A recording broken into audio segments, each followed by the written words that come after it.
ये पकड़। एक तो मंडी में जानवर ढूंढना भी अजाब है, बड़ी मुश्किल से ये एक बकरी मिली है। लेकिन सेठ आप तो बकरा लेने आए थे, पर ये बकरी? बस ये मुझे पसंद आ गई तो मैंने खरीद ली। बाकी लगाएंगे शाम में चक्कर। अभी मुझे बहुत गर्मी लग रही है तो मैं घर जा रहा हूँ। ये रिक्शे में लेके आ जा।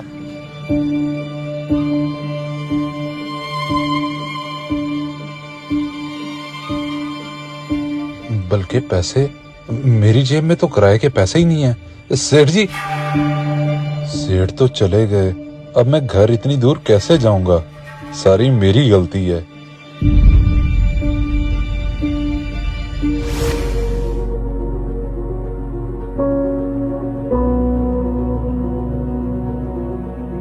जी भैया, ले आए जानवर? किधर है? हाँ, एक बकरी खरीदी है मंडी से और वो मुलाजिम लेकर आ रहा है पीछे। चले ठीक है, मैं समझा आप ले आए हैं।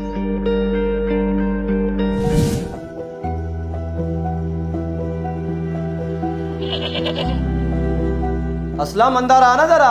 किधर लगा के आ रहा है इतनी देर? सेठ जी, असल में मेरे पास किराए के लिए पैसे नहीं थे, तो बकरा इतनी दूर से पैदल लेके आ रहा हूँ, तभी देर होगी। तो तू मुझसे किराया ले लेता। एक तो तुझे भूलने की आदत है। मेरे जहन में तरह तरह के ख्याल आ रहे थे कि पता नहीं कहाँ रह गया। माजरत सेठ साहब, आइंदा ऐसी गलती कभी नहीं होगी। चल ठीक है, जल्दी से सारे काम निपटा ले। कल ईद है तो तुझे आने की जरूरत नहीं है। ईद अपने बीवी बच्चों के साथ गुजारी। जी ठीक है सेठ जी, मैं कर लेता हूँ सारे काम।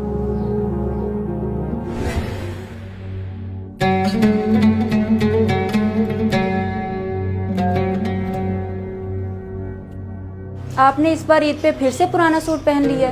कहा भी था ईद के लिए तो नया बनवा लें। बेगम, क्या है इस सूट को? अच्छा भला तो है, और वैसे भी बड़ी ईद पे कौन सूटों को देखता है? तुम लोगों के सूट बन गए, मेरे लिए इतना ही काफी है। आप और आपकी बातें, हर ईद पे यही सुनती हूँ।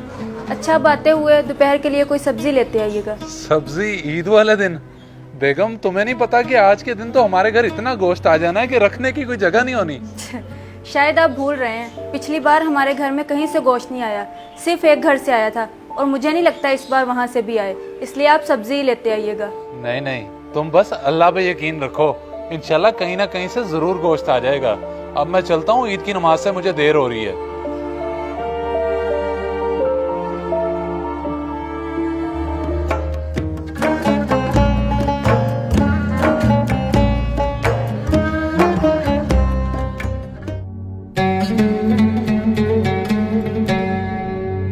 बेगम, मैं पढ़ आया हूँ ईद की नमाज, तुम बताओ कहीं से आया गोश्त? प्याज तो मैंने काट लिए हैं, लेकिन अभी तक कहीं से नहीं आया, और मुझे नहीं लगता कोई दे के भी जाएगा। अच्छा, तुम फिक्र ना करो, मैं मालिक के घर चक्कर लगाता हूँ और कोई काम भी दिखाता हूँ, और आते हुए गोश्त लेता हूँगा। ठीक है, आप लगाएं चक्कर, लेकिन जल्दी वापस आइएगा, ये ना हो सारा दिन उधर ही गुजार दें। हाँ हाँ, मैं जल्दी वापस आ जाऊंगा, बस तुम प्याज वगैरह काट के रखो।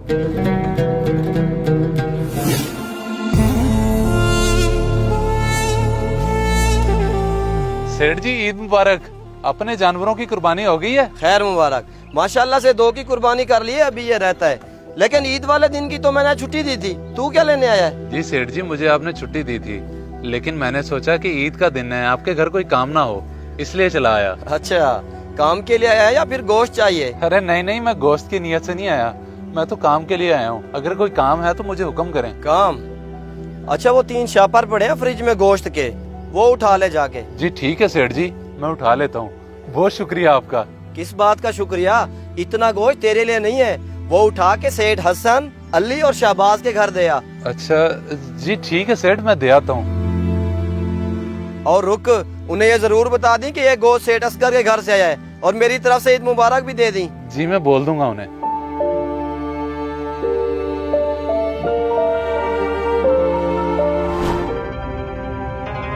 इतना सारा गोश्त असगर ने मेरे घर भेज दिया? जी जी, सबसे ज्यादा गोश्त उन्होंने आपके घर ही भेजा है, और वो तो आपको ईद मुबारक भी बोल रहे थे। खैर मुबारक, लेकिन ये गोश्त मैं नहीं रख सकता, क्योंकि मेरे घर तो पहली 2 कुर्बानियाँ थी।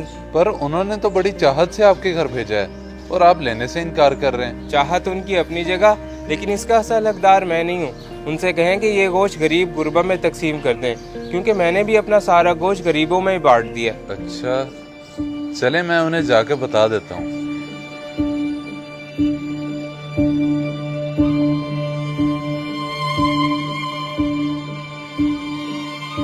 बल्कि 1 मिनट, ये इतना सारा गोश्त है, मैं मालिक को क्यों दे रहा हूँ वापस?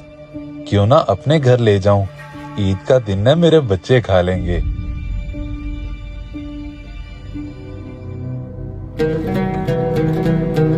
इतना सारा गोश्त आपके उस कंजूस मालिक ने आपको दे कैसे दिया? बस तुम ये समझो कि अपने मालिक से बड़े धोखे से निकलवा के लाया हूँ मैं ये। धोखे से? मतलब उन्होंने ये अपनी मर्जी से नहीं दिया? ये तो फिर हमारे लिए हराम हुआ। तुम बस अब इन बातों को छोड़ो और जाके पकाओ इसे। नहीं, मैं ये नहीं बनाऊंगी क्योंकि ये हमारे बच्चों के लिए हराम है। आप ले जाएं इसे वापस।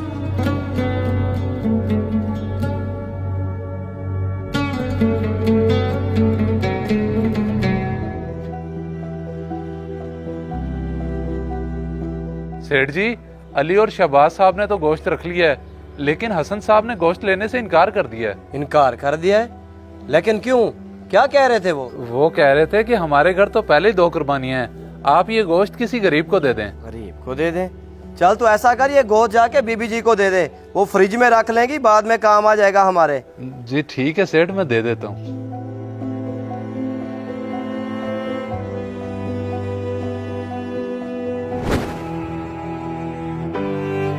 देखिए, आप इस तरह क्यों बैठे हैं? मैंने तो कहा था आपसे हमारे घर कहीं से गोश्त नहीं आना। सही कह रही थी तुम, बस मैं ही गलत उम्मीद लगा बैठा। एक घर से 4 बोटियां आई हैं और घर में इतने फर्द हैं, अब उन 4 बोटियों का क्या करें? अच्छा, मैं करता हूँ बंदोबस्त और लाता हूँ कहीं से सब्जी, बस तुम फिर जरा जल्दी से बच्चों को बना देना।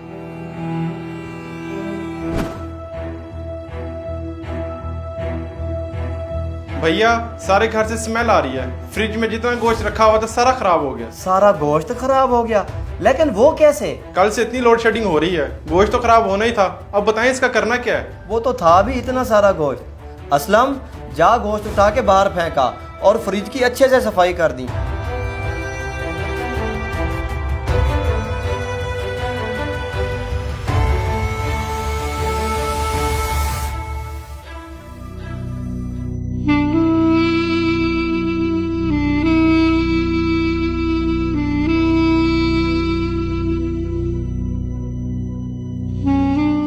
इतना सारा गोश्त जरूरतमंदों तक नहीं पहुंचा, बल्कि फ्रिज में पड़ा खराब हो गया, और मेरे बच्चों को ईद के दिन गोश्त नसीब नहीं हुआ। मेरे मालिक उनको नवाज जो गरीबों का एहसास करते हैं। इस वीडियो को सदका जारिया समझकर जरूर शेयर करें। हो सकता है आपका एक शेयर किसी की जिंदगी बदल दे।